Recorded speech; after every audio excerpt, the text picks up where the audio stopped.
Hello everybody, this is Extreme Nick 09 and this is going to be my merchandise slash experience video for Wrestlemania 30. I'll be showing the few things that I got at Wrestlemania 30 over the weekend, and I will also be sharing with you guys my whole entire experience as a whole, talking about every single thing I got to do that maybe you didn't get to see in the day in the life of videos or the Wrestlemania weekend videos and stuff like that. So either way, we end up leaving on a leaving Oak Grove, Louisiana, which is I think 6 hours or so away from New Orleans.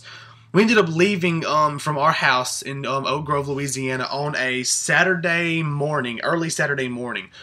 We drive down. We didn't actually stay in New Orleans. We stayed in La Place, which is about another 30 minutes away from New Orleans or 25 minutes away from New Orleans. So I didn't get to do a lot of the Bourbon Street or anything like that a lot of guys got to do because I was staying out of town a little ways. But either way, so we ended up driving all the way to La Place on Saturday, and as soon as we got to the hotel on Saturday, we stayed there for a few hours in La Place, and then my dad was like, my mom and dad are very big on sightseeing and stuff like that, so they always want to hop on the chance to go to WrestleMania trips just to go ahead and be able to enjoy themselves on a little vacation themselves. So they came with us, and either way, we ended up going to we got to our hotel. We were very bored. As soon as we got there, we stayed there for a few hours, rested from the drive, and we were bored out of our minds. Didn't know what to do. Dad is very big on casinos and stuff like that, so we drive around until we find a makeshift-looking crappy casino. It was like a little video poker place you could go to. We went inside there and tried to win us some money. Didn't work. Dad and me and my friend Jay that was on the trip with us, I ended up losing, I think, in that place probably around 20 bucks. You know, nothing too big, but at one point I'd had 30 bucks, but I had lost it back down. Either way, Saturday wasn't that big of a deal. I even had the videos just named WrestleMania Weekend Day 1 The Drive. You know, we ate at a few places. We ate at the Golden Corral and ate at a few different places and stuff. Had a really good time at the casino with my dad and stuff like that, but it wasn't nothing too important, you know, throughout the day that happened on day number 1. Leading into day number 2 was Sunday. We ended up waking up really early. I had to make the access. Access that started at 8 o'clock in the morning. I ended up getting there around 8:30, so I was like 30 minutes late. I was panicking. I was like, damn, I can only be in there for 2 hours because I'd seen something on the internet that said this access session only lasted from 8 to 10. In reality, it lasted from 8 to 2. So it was actually a 6-hour session we got to go to. And so as soon as we get into access, we walk in. We have to walk down this huge-ass hallway to get to access. It was the longest walk ever to get to access. Either way, as soon as we walk in and we start doing our rounds, trying to see, you know, what's all available, who's all signing and stuff, we run into Playa, I forgot the numbers after his name, but I think his name's Trey. We ran into him, talked to him for a while. We kind of bounced a few lines with him. We were going to meet Ricky Steamboat and a few different guys, but we ended up, see, at this time, I still thought I was only going to be in there for around 2 hours. So I was like, damn, I can't just stay in this line and meet these guys. I got to go bounce. I got to get around and do everything I can do before it's time to leave. So we bounced around, and we ended up not hanging out with him after that part because I was trying to, he went to the Shield line, and we were like, damn, we got to get out of here and start doing some different things if we want to get anything done. So we ended up leaving and going, walking around. Jay ended up climbing the Rise Above Hate wall. Jay ended up auditioning for a WWE Studios movie that they're coming out with for a part in a WWE Studios movie. And then we were like, you know what? Well, we need to go ahead and get in a line and meet somebody. We've done, you know, a few things in here while we were in here. So now it's time to go ahead and try to meet somebody while we have the chance. So I went to go get in a Christian line while Jay Fly went and got in Titus O'Neil's line because it was a very short line. He thought maybe he could hit up 2 guys if he met Titus and somebody else. Well, he gets in Titus's line, I get in Christian's line. I'm a huge fan of Christian, been a fan of Christian for a long time. Ever since, you know, him, Edge with the Hardys and the Dudleys got me into wrestling, you know, back in the day. So it would be an honor for me to meet Christian. As soon as I get up in the line, I was like 5 people away from meeting him. They do the whole access change wrestler shit at the top of the hour. So I'm in a line, and they replace Christian with Alberto Del Rio, while Titus O'Neil gets replaced by the Usos.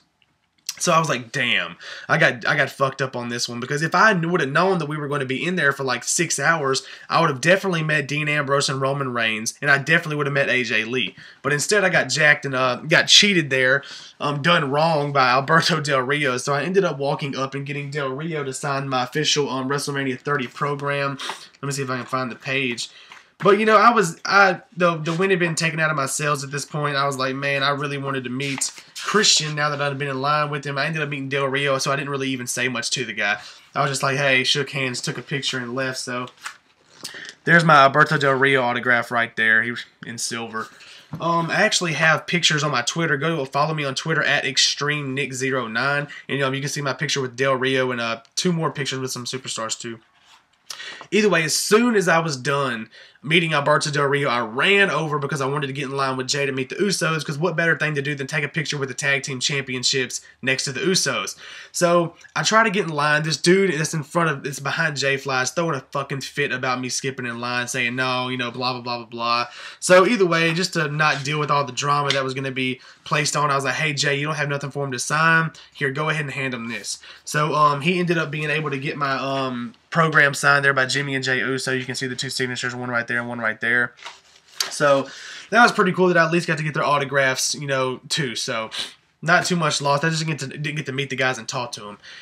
After that, we walked around the place again together. I think that's when Jay got to... No, we stopped and got something to eat. We got a hot dog, a $6 hot dog in that damn place.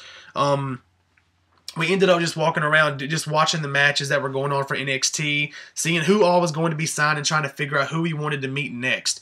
And during this time, they had announced that Trish Stratus was going to be signing in the corner. He's a big fan of Trish Stratus, one of the people he grew up watching. So he runs over there to meet Trish Stratus. And I'm like, you know what? Trish is a living... No, actually, well, I skipped a part of the story. We were walking, we were like, okay, we can either get in a line to meet the Real Americans, R-Truth and Xavier Woods, or Hornswoggle. It was some other people that I wasn't too interested in. So obviously, we should have gotten in line to meet the Real Americans. In my opinion, I was sitting there. R-Truth and Xavier Woods had like the shortest line ever. And so we were like, okay, we're just going to hop in this line, get their autographs real quick, then jump over to the Real American line. Didn't quite happen that way. Again, getting cheated by the access times. We get in line for Xavier Woods and R-Truth, and we had done gotten so far in the line, I wasn't about to leave it. And the Real Americans line was out the ass long, and the hour was about to be up. So we ended up getting to stay in the line and meet R-Truth and Xavier Woods. There's their autographs right there. R-Truth wrote what's up. Good story about meeting R-Truth, though. As soon as we got up there, we got the pictures taken and everything. And I said, I had asked R-Truth, I was like, hey, man, do you still rap? And he was like, yeah, I still rap. I'm actually working on an album right now. And I was like, for real? He was like, yeah. And I pulled out a copy of my Incline CD, and I slid it to him. And I was like, hey, man, it'd be really cool if you could check this out. He was like, okay, okay. He handed me one of his markers. I wrote my Twitter name on the front of the CD, so if he did want to get a hold of me and, tell me how it was, he could, which he did not, by the way. He has not tweeted me yet. I even tagged him in the damn picture I took with him. But, either way, meeting him was really cool. He was a really cool guy. He said, yeah, man, I'm going to put the CD right here next to my cell phone and my Dre Beach, so I won't forget it. And I was like, awesome, dude. So, that was pretty tight. I didn't really say much to Xavier Woods, but besides, like, hey and bye. But we got the pictures taken with him, and that was cool. Now to get back to the other part of the story. They announced Trish Stratus was going to be there, so he went and jumped in that line. And as much as I like Trish Stratus, everybody in that damn building jumped to that line, so I wasn't about to sit in line that long to meet Trish. So I jumped into another short line, to meet Cameron and Naomi from the Funkadactyls. So as soon as I jumped in that line, they did the whole time change thing, and I actually thought that Zack Ryder and Justin Gabriel's signing had been canceled because it was no longer on the WrestleMania 30 app that I had gotten during the time I was there. So I was like, damn, I may as well meet the Funkadactyls. My girlfriend likes Total Divas a lot, so I might as well meet somebody that'd make her think that was cool, something like that. So I end up trying to get in that line, and then they announced Zack Ryder and Justin Gabriel was going to be right next to us, and I was like, holy shit, I got to go ahead and bounce over there and get these guys. So that's what I did. I met Zack Ryder and Justin Gabriel, and I actually, I tried to talk to Zack Ryder a little bit. I went up to him, I shook his hand, I said, Zack, do you think that Last Resort, your new YouTube, your new YouTube series is going to be as successful? I'm sorry about the dogs in the background. But I was like, you think your new YouTube show is going to be as successful as the last one was? And he said, you know what, man, I don't know. He said, I'm trying really hard, to get back where I was. And I was like, well, you know what, I'm rooting for you. Good luck tonight in the Battle Royal. I said that to Justin Gabriel as well. But either way, got that autograph from them. Not too much of a good story about, meeting them or anything. I know they didn't really talk to me that much. But then, after I met Zack Ryder, Jay actually did not get to meet Trish, so that's the good reason I did not go over there and get in that line. So she ended up leaving before it was time to meet him. Either way, after that, we just, we were about to leave. We were about ready to go. So we just kind of sat to the side of Naomi and Cameron's line where the handicap people come up. We stood there and we talked to the security guard for a while, just hoping maybe they just do a sign autograph really quick, which they did. Naomi and Cameron were really awesome. I got them to sign right there. They were really nice, actually. Those girls were very nice. They talked to my friend Jay, and because Jay Fly actually gave his CD to the Usos, so he was telling Naomi to get his boyfriend to listen to the CD, so that was pretty awesome. As soon as we leave there, we go to the Superstore, which is something I really wanted to do. I thought I was going to be buying all kinds of stuff in the Superstore. I did not. I ended up buying 2 things in the Superstore. I can't show one of them. It's in my room on the wall. But I ended up buying, the little drawstring bags that had WrestleMania 30 written on it and stuff like that. I ended up buying that. And I also ended up buying my official WrestleMania 30 commemorative t-shirt. They had a whole bunch of designs this year for t-shirts, but I went ahead and got what I always get. I got one for 26, 27, and 28, and it's the one that always has the poster on the front of it, and then on the back of it, it's got the whole entire match card. And them were the t-shirts that I like the most. So I thought, what better way, I had to get it. Either way, t-shirts went up to $30. I don't know if they've been like that or not, but that's expensive. But either way, as soon as we walk into the Superstore, I walk around for a few minutes and I pick that shirt out and I pick up my backpack. And as soon as I go to pick up my backpack, I look in front of the backpacks and I see Assault and Battery, freaking Yaya 88, Stevie Breach, RKO, Infamous NWO, I think's his name. I ended up meeting all those guys. I've met them before. I haven't met RKO, Infamous, but I've met the other 3 guys plenty of times at WrestleMania. But sit there and got to talk and catch up to those guys, which is really badass. Like, I only get to see those dudes like once a year, so it was really cool to meet up with them. I ended up giving my CD to Ravi. He had helped me a lot during my contest. I entered my rap contest, so I went ahead and gave him a signed CD for me. And hit him up. And either way, we sit there and talked to those guys for a little while, caught up, and then we continued doing our shopping. We ended up leaving the Superstore after that and went down the road and met my parents at a Harrah's Casino. You can see in my day in the life of videos, I spent a lot of time in that Harrah's Casino. We went in there, I lost around $35, and that's pretty much the story about that.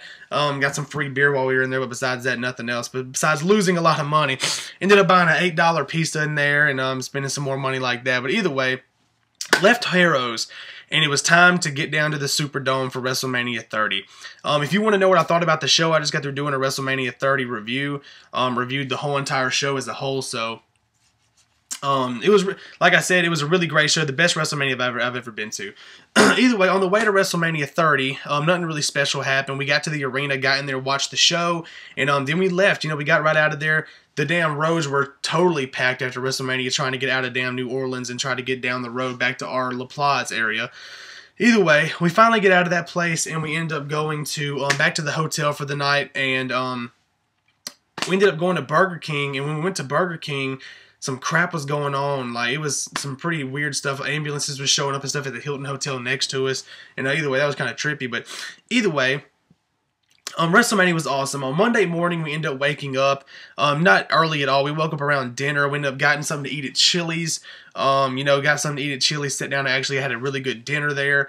And what else happened? We left there, and we weren't really in any rush to get to Raw because I knew we had a lot of time. Either way, we ended up moseying our way on over to Raw after a while. And as soon as we get to Raw, same thing. We get in line and just get right through there. It took me forever to find the damn merchandise stand at Raw. We went in and I saw the merchandise stands, but I was too worried about getting to our level, our floor level. So we went up the stairs to get to our level. Then we ended up, I was like, you know what, damn, I forgot to buy the t-shirt I wanted. So we went back downstairs, ended up somehow in the club area, went back upstairs again. Then we got told it was on the bottom floor, so we went down 2 more set of stairs. Finally walked around and found the merchandise stand where I got my other new t-shirt. And usually I ended up getting a t-shirt at Raw that's, I ended up buying 1 t-shirt at Raw and 1 t-shirt at the WrestleMania. So this is my Raw t-shirt I wore. We're supporting the Uso brothers. We say Oosh, y'all say Oh. I thought this shirt was fucking sick as soon as I seen it. I mean, I've been seeing it on Raw and everything, and I thought that front graphic is just amazing. So, and basically, they're my favorite tag team in the WWE. And the other shirts, I almost got the John Cena shirt, but I really didn't like the whole colorful aspect of it and stuff like that. So I went ahead and got the Usos. Either way, we finally find our seats, and this is going to be like my makeshift Raw review kind of also. During the show, really the only parts that stood out was, Cesaro turning into a Paul Heyman guy. the crazy crowd reaction for Bad News Barrett and the crazy crowd reaction for Paige defeating AJ, saying this is awesome and stuff like that. That was an epic thing to be a part of. Also seeing the Ultimate Warrior for the last time. Rest in peace to the Ultimate Warrior. Crazy stuff there, but either way, seeing him for the last time, and then also what else happened? Seeing Alexander Rusev debut against Zack Ryder was cool. On Superstars, Dolph Ziggler and Kofi both lost, so that pissed off me and Jay pretty easily. Let me think of what else ended up happening that really blew our minds. The whole thing of the Shield at the very end was awesome too. Raw was really good. It wasn't what Rob Van Dam returning was awesome as well. But it really wasn't as good as I thought it was going to be. I thought that Raw was going to be, you know, Sting was supposed to come, or maybe, you know, the return of CM Punk or something like that, because they always do something huge after WrestleMania. But I think since they did such a great WrestleMania, they were like, you know what, we don't need all this. We'll give them a few surprises throughout and usher in our new era. And really, this is one thing that you can tell over this whole entire event. The Undertaker loses his streak. He's one of the last dudes wrestling that is, you know, from an older generation anyway. So, I mean, he's basically done. You move in, let Daniel Bryan win the World Heavyweight Championship. Then you have people like Paige debut, Alexander Rusev debut. You really can tell they're ushering in a new era. Raw was amazing just for that aspect, knowing that the NXT people are really coming through and they're really going to be changing the aspect of what Raw is like. And they're really over. God, are they over? Paige got cheered, and then Adam Rose, the guy that had a commercial during the thing, got cheered like no other. All kinds of stuff was crazy. So either way, we ended up getting back to the hotel after Raw. Much easier travel this time. We get back to the hotel, and I'm like, you know what? I'm going to find out what all these people are cheering about these damn NXT people. So I get on NXT, and I was going to watch the pay-per-view NXT Arrival. And I ended up only getting to watch the first match, Cesaro versus Sammy Zion or something like that. I forgot. He was an amazing wrestler. Either way, I ended up watching their match, and during the match, I have a little problem with anxiety, and I ended up having a small panic attack while I was out there. After that match, for some reason, my fingers went numb and stuff, and I ended up panicking, Googling what could it be, and I ended up freaking myself out. So either way, I ended up having to get out of the hotel. We ended up walking around the hotel a lot, me, my dad, and J-Fly did, where we ran into a security guard, and the security guard missed WrestleMania, was upset he missed WrestleMania. We sit there and talked to that dude for a while. Oh yeah, after Raw, something else cool happened. As soon as we walked out of Raw, we left during Raw backstage pass because I didn't care about what they were talking about, so we ran down. My parents had called and said they were parked in a significant area backstage where they had seen some wrestlers. So we get back to the back, and as soon as we try to get past the security guard, where my parents are sitting right over here in the back place where all the wrestlers are walking out. I'm like, hey man, my parents are right there. I got to get to their car. And this dude did not believe me for shit. He was like, why are they over there while you're over here? And I was like, probably because I got out of the show and they didn't go and they're picking me up. Either way, this dude had to call another security guard over there and fucking escort me to my damn vehicle, which is ridiculous. And so I missed the chance to meet John Cena back there. John Cena was walking around back there in that area. We get in the car, we go to pull off, and I get the you see Rob Van Dam walking out in my video, and you also see X-Pac, Razor Ramon, and Brodus Clay talking outside of the arena as well as we were leaving. But either way, we get back to the hotel. We talked to that security guard for a while, and end up going back to the hotel, getting some sleep, waking up in the morning, hit some flea markets on the way home from my mom, and we got back to Oak Grove on Tuesday afternoon at around 5 o'clock in the evening. So this WrestleMania trip was amazing. I had an amazing time. Got to bring a great friend with me. He had an amazing time, and just overall, the whole entire trip was the best one I've ever been on. WrestleMania 26 is hard to take away from that because it was my first one, and it was amazing as well. So 26 and 30 are my top ones. 28 was an amazing WrestleMania. Had two great matchups, but the whole card hadn't been really stacked like these WrestleMania 30 was. This whole card was just amazing. You know, either way, had a really amazing time. My parents had a great time, so it really was an A+ for everybody involved, and just a really great time. So either way, go back and check out. I reviewed every single match at WrestleMania 30 from a live standpoint, kind of. I kind of did that. Either way, I also go check out WrestleMania Weekends Day 1, 2, and 3, The Drive, The Event, and Raw. Have all three of those videos up regarding WrestleMania. And that's pretty much it for me in this WrestleMania year, guys. I talked about every match, gave a match to every preview. I did Nick's picks for the event. I did the 3 WrestleMania weekend a day in the life of videos. I hit y'all up with the live review, and now I'm hitting y'all up with my WrestleMania 30 experience. There's really nothing left to do this year for WrestleMania, I don't think. I could talk about the streak, and I might still talk about the streak, and I was going to do a different video for the merchandise I got, but I didn't get to get that many. That's why I went ahead and showed it in this one. And, yeah, I'll be able to do a DVD review when I pick that up or something like that. But either way, guys, that's pretty much it for me in WrestleMania 30 this year. Not going to be able to attend WrestleMania 31 in San Francisco unless some dramatic shit happens and I can make myself get over there. But that's pretty much it. I'll be back regularly, you know, trying to do the regular videos here soon. But as for WrestleMania 30, guys, I think this is pretty much the last video regarding it. So, either way, guys, peace out. This has been Extreme Nick 09. I hope y'all enjoyed WrestleMania 30 as much as I did. Peace out.